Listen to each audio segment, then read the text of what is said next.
नमस्कार, आप देख रहे हैं BMF न्यूज नेटवर्क, जहां हर खबर पहुंचती है आप तक सबसे पहले और सबसे सटीक। आइए बढ़ते हैं कुछ खास खबरों की ओर। मैं हूं आपके साथ साक्षी।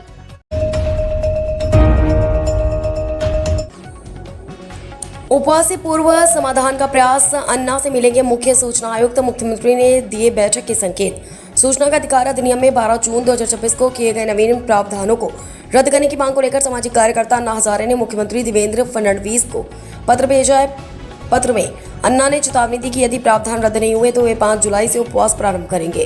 अन्ना का पत्र प्राप्त होने के पश्चात राज्य के मुख्य सूचना आयुक्त राहुल पांडे ने अन्ना हजारे से दूरभाष पर चर्चा के निर्णय हुआ कि मुख्य सूचना आयुक्त राहुल पांडे 24 जून को रालेगढ़ सिद्धि आकर अन्ना हजारे से इस विषय पर विस्तृत वार्ता करेंगे। सूत्रों के अनुसार अन्ना हजारे को उपवास से रोकने के लिए मुख्यमंत्री देवेंद्र फडणवीस भी शीघ्र ही उनके साथ बैठक करेंगे। शासन का प्रयास की वार्ता के माध्यम से इस विवाद का समाधान निकाला जाए। वहीं अन्ना हजारे ने स्पष्ट किया कि यदि 24 जून की बैठक में सकारात्मक निर्णय नहीं हुआ तो वे अपनी नियोजित उपवास पर अटल रहेंगे। अन्ना का कहना है कि सूचना का अधिकार अधिनियम सामान्य नागरिक का अधिकार है और इसे किसी भी स्थिति में दुर्बल नहीं होने दिया जाएगा। अब राज्य की दृष्टि 24 जून को होने वाली इस महत्वपूर्ण बैठक पर टिकी है। महाराष्ट्र स्टेट हेड राजेंद्र वाघ की खास रिपोर्ट। देवेंद्र फडणवीस की कायदा माहिती अधिकार कायद्यातील 12 जून 2026च्या बेकायदेशीर दुरुस्त्या तरतुदी रद्द कराव्यात असं आपण मागणी केली होती। त्याबद्दल त्यांनी लिहिलंय,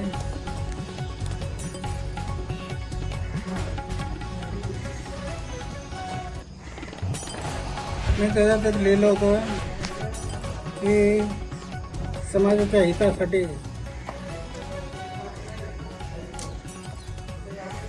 महाराष्ट्राच्या सेवेसाठी सगळं जीवन समर्पित केलं होतं।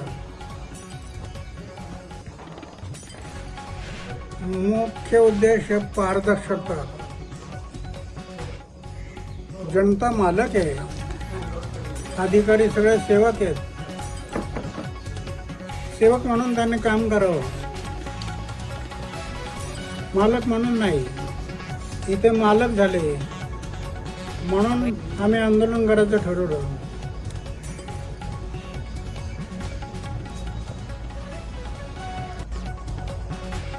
आता सरकारने विचार केला की तुम्ही म्हणता तसं आम्ही करायला तयार आहोत। मुख्य माहिती आयुक्त पांडे साहेब, मुख्यमंत्र्यांनी त्यांना पाठवलं होतं, तुम्ही जा स्वतः बोला आणि बोलून मग काय करता येईल ते पहा म्हणून ते आले होते। चर्चा झाली। आता परवा दिवशी 4 वाजता परत बसायचं ठरवलं। ते माहिती आयुक्त स्वतःला पाठवतात परवा दिवशी दुपारी 4 वाजता आणि त्याप्रमाणे मग कारवाई होती। पण अण्णा, ज्या पद्धतीने तुम्ही या कायद्यासाठी अनेक आंदोलनं केली, या कायद्यासाठी तुम्ही अनेक आंदोलनं केली, कित्येक वर्षानंतर हा कायदा लागू झाला, त्यानंतर सरकार ज्या पद्धतीने तरतुदी करतंय तर हा कायदा कुठेतरी कमजोर करण्याचा प्रयत्न आहे का? याच्यात काय असतं, सरकार आहे, कायदे करणारे वेगळे असतात आणि दुसरे कोणी आले की ते काहीतरी करतात, असं ते घडतं। म्हणून नको ते लोक जर घडले, शिरले आतमध्ये, तर आपण आंदोलन समाजाच्या हितासाठी जे करणं शक्य आहे ते करा, जनतेच्या हितासाठी करायचं ते करा, अन्यथा आंदोलन। तर अण्णा, आता 5 तारखेला जे आता उपोषणाचा इशारा दिलेला होता, 5 जुलैला उपोषणाचा इशारा दिलेला होता, तो तात्पुरता स्थगित केलाय का? आता स्थगित केला। आता मुख्यमंत्र्यांनी माहिती आयुक्त, प्रमुख माहिती आयुक्त त्यांनाच पाठवलं होतं, त्यांच्याशी चर्चा झाली आणि ते म्हणे मी स्वतः येतो, माहिती आहे ते. म्हणून कधी यायचं सांगा. तर परवा दिवशी दुपारी 4 वाजता या.